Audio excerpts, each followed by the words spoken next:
Very warm good morning, dear students. We are just speaking about the chapter citizenship, the fundamental rights and duties. And I think we are just dealing with the cultural and education rights. Already we have spoken about this cultural and education rights. India has a people of many languages, cultures, and religions. And in order to protect and safeguard their culture, language, and script, minorities have been granted the freedom to preserve and promote their languages and traditions and open their educational institutions. You see that? Okay, the minorities is mainly the special importance is given to the minorities. Okay, they are free to open their educational institutions and promote their languages and traditions. Okay, they have got the granted the freedom to preserve and promote their languages and traditions and open their educational institutions. They are given the freedom. Okay, anyway they are given the freedom.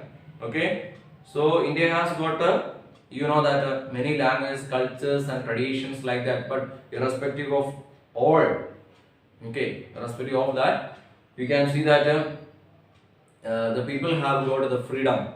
Okay, and they are free to the minorities especially. They have got the freedom to open their education institutions and promote their language and traditions. They have got the freedom. Now let us see about right to constitutional remedies. Okay, that also we had seen, I think, no?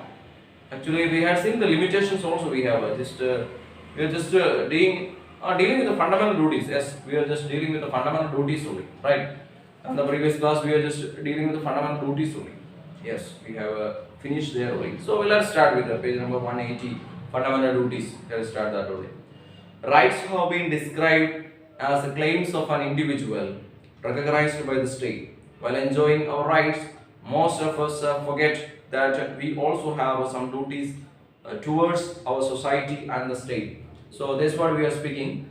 That while we enjoy our rights, we are forgetting the fact that we have got the same responsibility towards other people also. When we are enjoying the religious freedom, we also should try to respect the other religious people also. So that is what very much important. So now you see that while enjoying our rights, most of us forget that we also have the same duties, some duties towards our society and the state.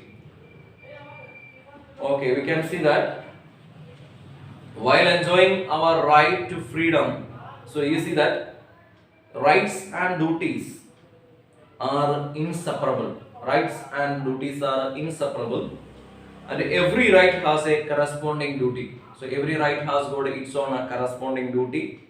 While enjoying our right to freedom of religion, it also becomes our duty to see that we allow others to the same freedom. We allow others also the same freedom. When we are enjoying the religious freedom, it is very much important that the other people also should relish the same freedom. The other religious people also should enjoy the same freedom. That is what very much required here. Okay, so the duties are the obligations of the citizens towards their state. That is what important. Duties are the obligations of the citizens towards the state. See, a list of 10 fundamental duties was included in the Constitution by the 42nd Amendment in 1976. You see, a list of 10 fundamental duties was included. So that is what we are just going to see. 10 fundamental duties was included in the Constitution by the 42nd Amendment in 1976. Okay, we can see that a list of 10 fundamental duties. So that is in 1976. Okay, under this article, it shall be the duty of every citizen of India.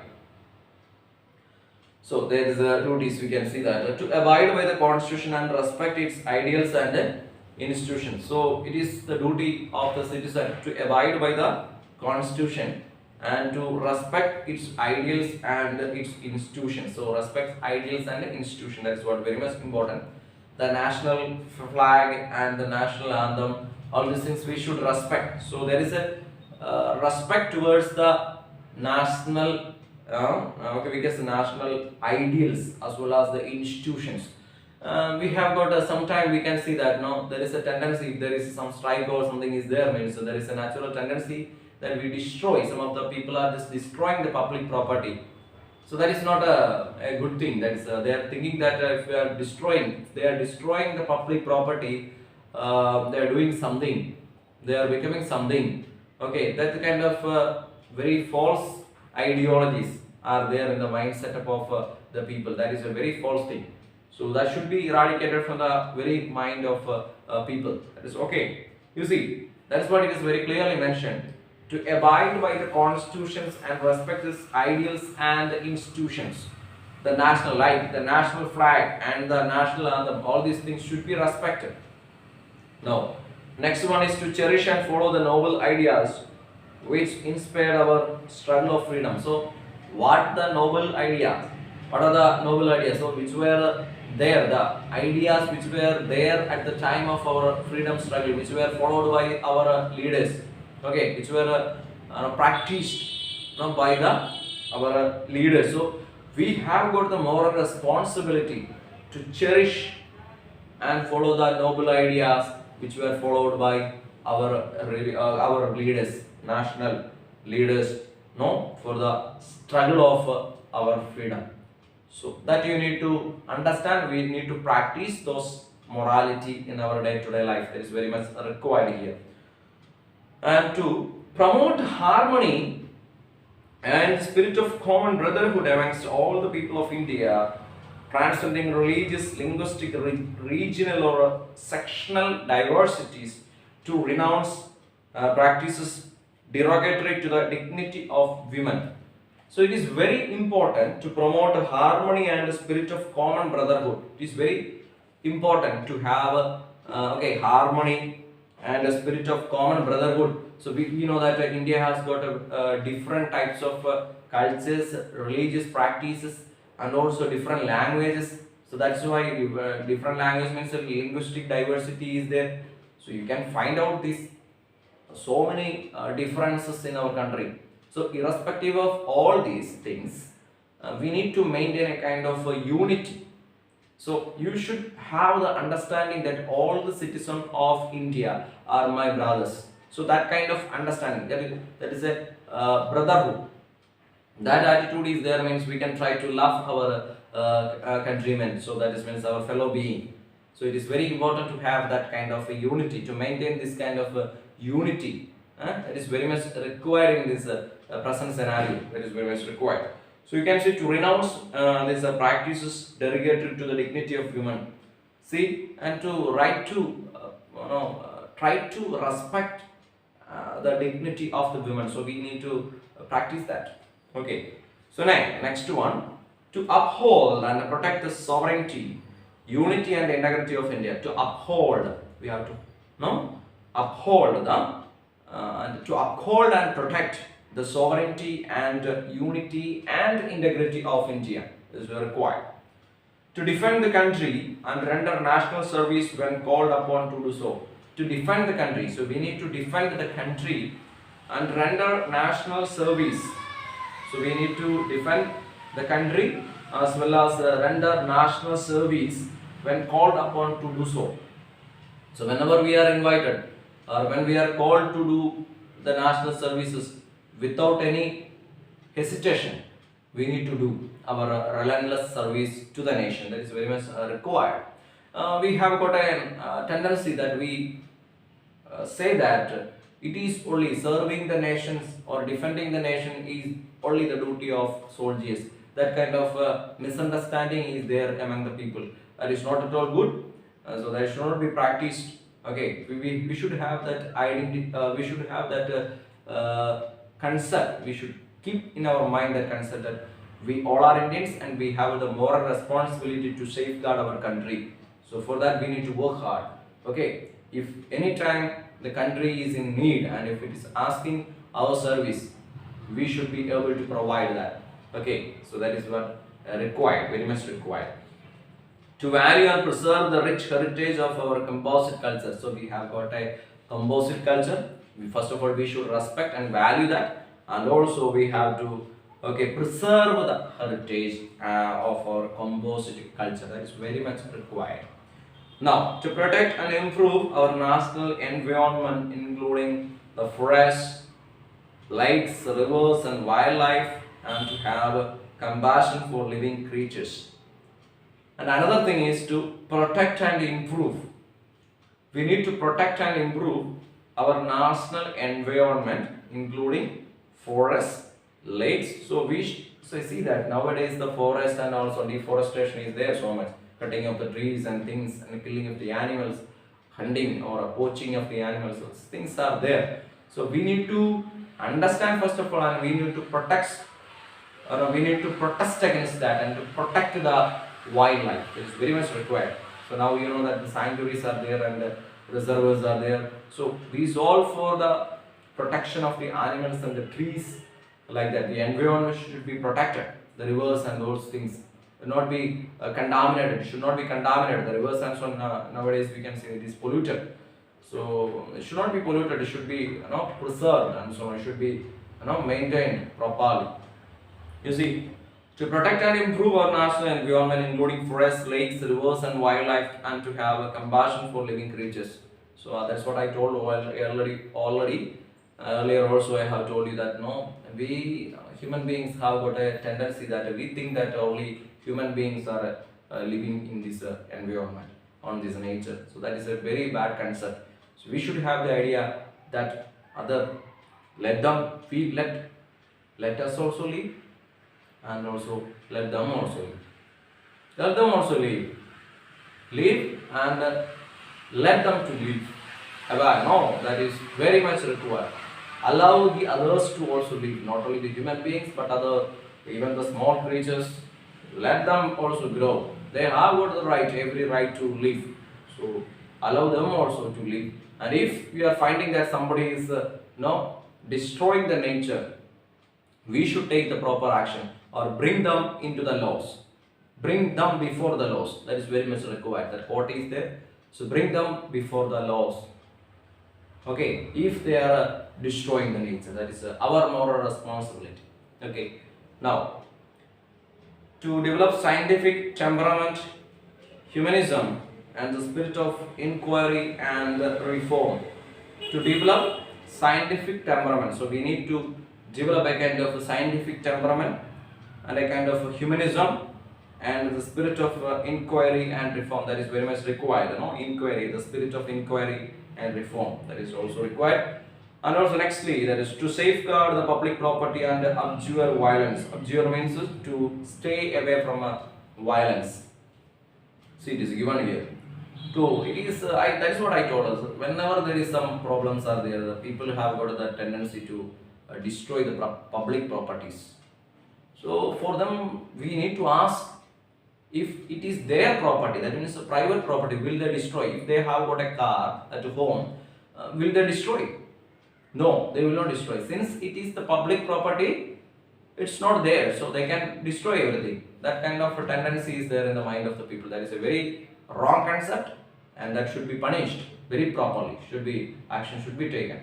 So then only they will know what is the consequences of this activity. So they should be punished properly. Okay, those who are doing or those who are destroying the public property, they should be maintained only.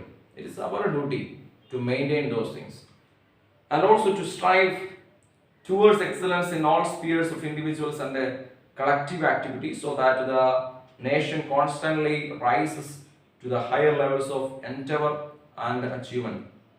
So we need to strive towards excellence.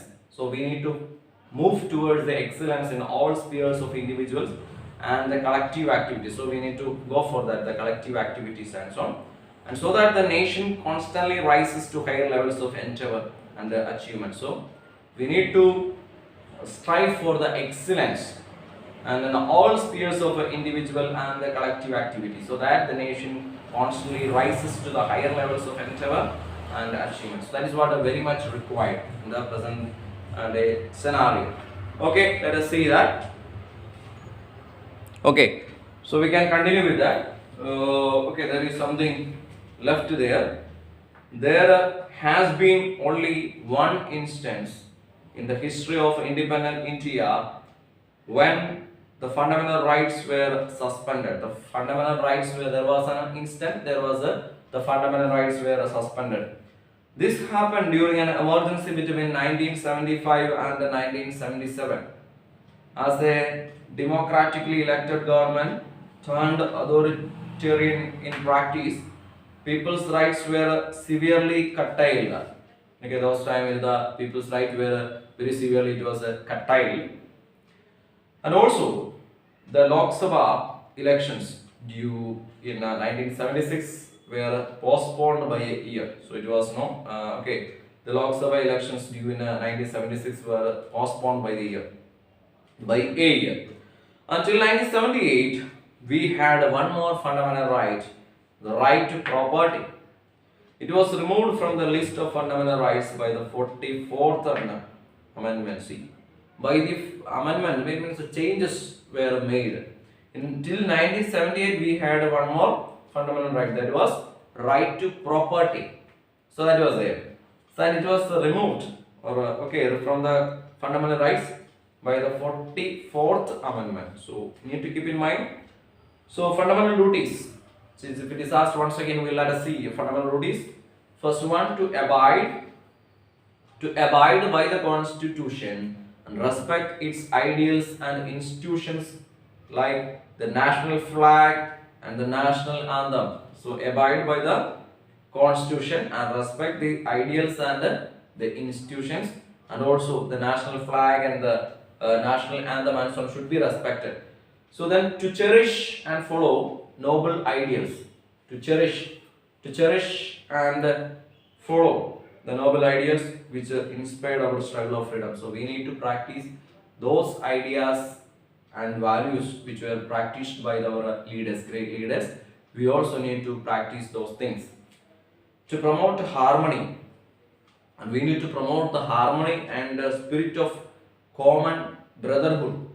We need to, that's a brotherhood, common brotherhood also we need to practice. To promote harmony and the spirit of common brotherhood amongst all the people of India, transcending religions, linguistic, regional or sectional diversities, to renounce practices derogatory to the dignity of human. See, so we need to maintain a kind of harmony, in the spirit of common brotherhood. We need to understand that all are my brothers and sisters and all Indians. That Indians, we all are Indians. That kind of unity, that feeling should be there. Patriotism, we can say, that should be there. And to uphold and protect the sovereignty and unity and integrity of India. That all required, no? To protect sovereignty, integrity and unity of India. To defend the country and render national service when called upon to do so. So it is our duty to defend the country and render national service. So whenever we are called, we are supposed to render national service when we are called upon. So it is our duty. It is our own duty to defend the country and to render national service when we are called upon to do so. And to value and preserve the rich heritage of our composite culture. So we also need to value. We also need to value and preserve the rich heritage of our national, the composite culture. So we need to preserve as well as we need to value also the rich heritage of our composite culture. To protect and improve our national environment, including the forests, lakes, rivers and wildlife, and to have compassion for living creatures. So we need to protect the environment as well as the forest, the wildlife, as well as the creatures, the trees, all these things we need to preserve, protect them. And to develop a scientific temperament, humanism and the spirit of inquiry and reform. So that means a scientific temperament, that attitude should be there, scientific kind of a scientific temperament attitude should be there. And also to safeguard public property and to abjure violence too. We need to safeguard the public property, should not destroy those things, and we should be stay away from this kind of violence. Okay. And also to strive towards excellence in all spheres of individual and collective activity. so that the nation constantly rises to higher levels of endeavor and achievement. So we need to together work together for the excellence of our country. So we need to work together. So as a nation.